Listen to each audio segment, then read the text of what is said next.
I know it came out a while ago, but I finally managed to get my hands on a copy of Usurper from the Wilds, the second Twisted Wonderland novelization. I just finished it last night, so today, I want to talk about all the new information we got from this novel, and also info the novel expands upon that was sort of in-game. We have three major categories when it comes to new information: Night Riven College, world building, and miscellaneous stuff. Let's start off with the biggest category, Night Riven College. Class demographics. So, in-game, we know the dorms are fairly equal when it comes to numbers. The student body is split pretty evenly among the 7 dorms. In the books, we learn the split actually also goes into class numbers. Each class also has a roughly even split of students, so there's an equal amount of Scarabia students to Heart's Lobule to Diasomnia. It goes on and on. Seating.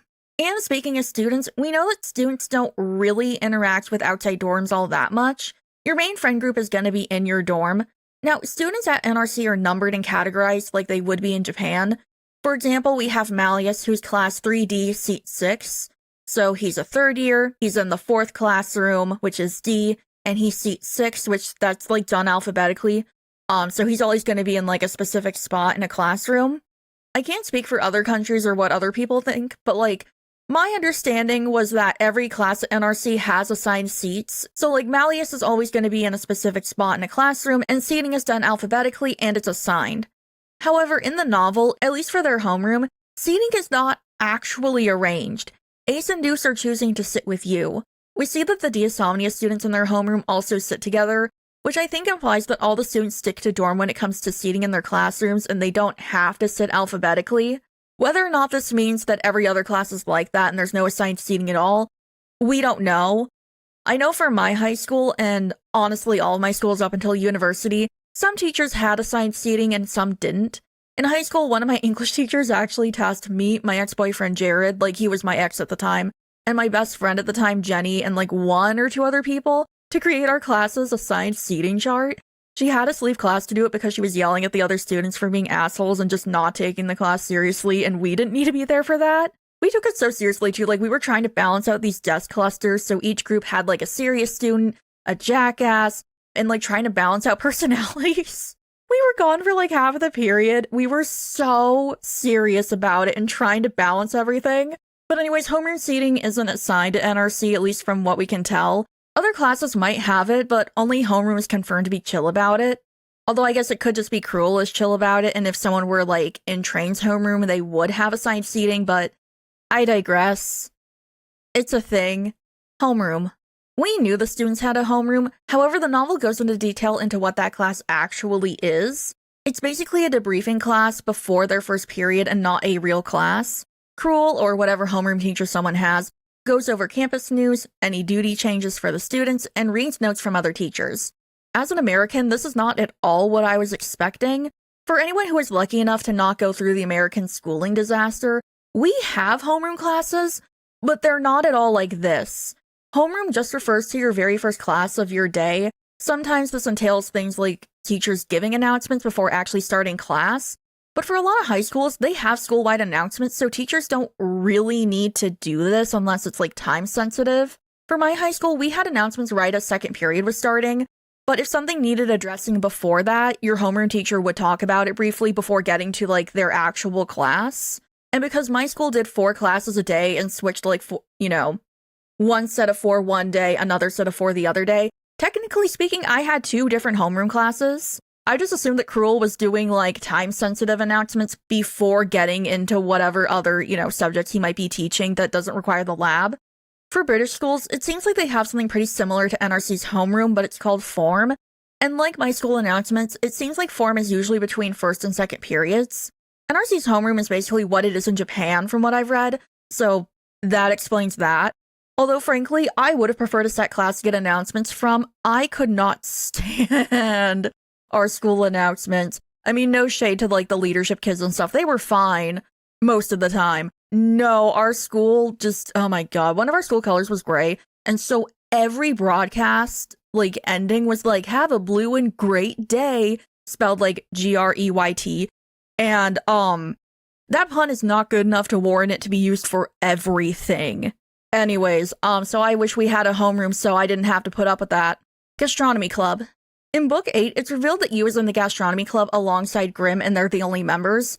Prior to this, I think the assumption was Grimm was in the Gastronomy Club, which was a thing that already existed, and you was a part of the school newspaper because they were interviewing students for the school newspaper in the birthday boy vignettes.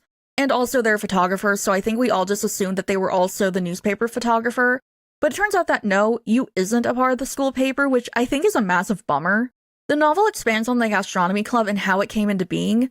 Crowley told them that they had to be in the same club because they're one student, but Grimm was only interested in science and pop music clubs because of the food aspect. Grimm, however, was so awful that he got them rejected from the science and pop music clubs, which, like, how bad did you have to be to get rejected from Kaleem, Cater, and Lilia's Chill Club? That is literally insane. This anecdote also further implies the students have to pick a club, which has been implied in game as far as I can remember. I don't think it's been confirmed. I think everyone has just assumed that, you have to pick a club, and we don't really need the confirmation for that. But anyway, the club's sign-up deadline was looming, and Cruel was the one to suggest to Yuya and Grimm that they could create their own club, so they're the founders of the Gastronomy Club. I'm not gonna lie, I'm actually pretty disappointed in this.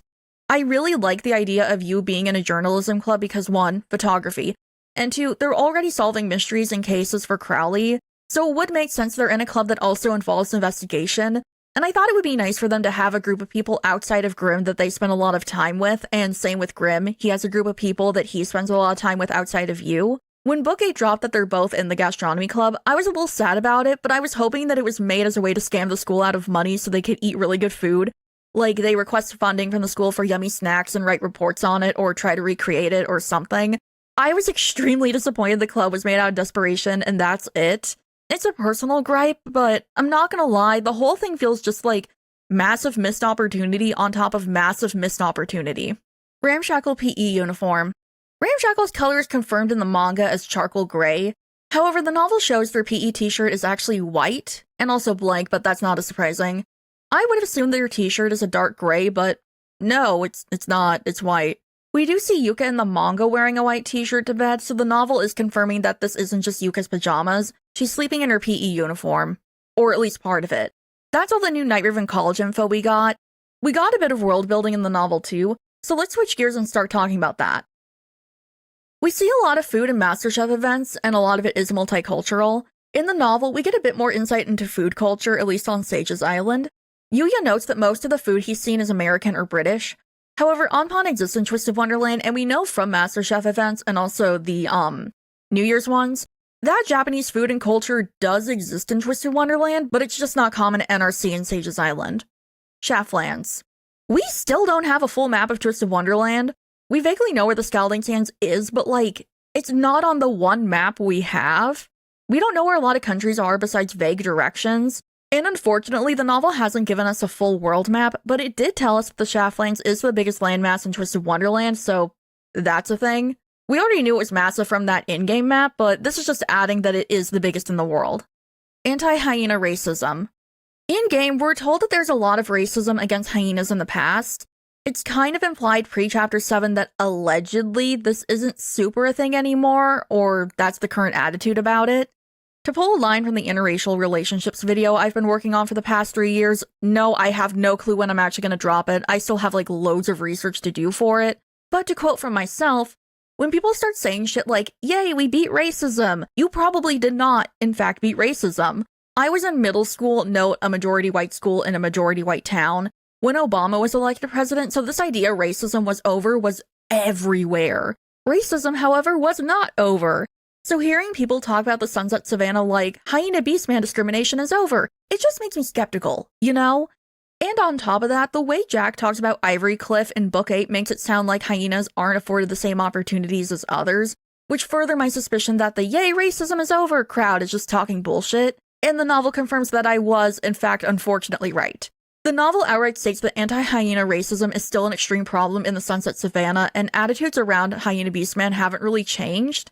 To read from the novel, hyena beast people were social outcasts. Even in recent years when the old prejudices were frowned upon, the chattering masses still looked down on hyenas as thieves who happily feasted on rotten meat. I'm not gonna lie, this does not paint a flattering picture of people from the Sunset Savannah, because it sounds like the prevailing attitude is, oh yeah, I mean racism's bad and all, but those hyenas, am I right? Which is yikes beyond comprehension to put it incredibly lightly. America has a massive racism problem, to put it lightly, and I'm not trying to deflect or anything. We have a very, very serious problem. But reading that passage makes me think of when Americans are discussing racism online and how we should make things better for everyone, and then some European comes into the conversation like, you Americans are horrible for all your racism. We enlightened Europeans don't have racism. And while they're not wrong that racism is bad and we're horrible for that, it's like, cool, so what are your opinions on the Romani? And then you hear 40 slurs you never even knew existed, and this European who just said Europeans aren't racist is now advocating for violence against Romani people, which, I don't know, sounds kind of racist to me. Like, you know what I mean? It has that vibe of Europe claiming that they're not racist, and then 4 seconds later being racist. Or, like I mentioned earlier, some parts of the US thinking racism is over, and then continuing to be racist. And finally, we have a few things that I couldn't really categorize, so into a miscellaneous section they go. Ramshackle Ghosts. We know the Ramshackle Ghosts have friends, but the novel expands on this and says that they're usually out all night with the other ghosts on campus. Off with your head.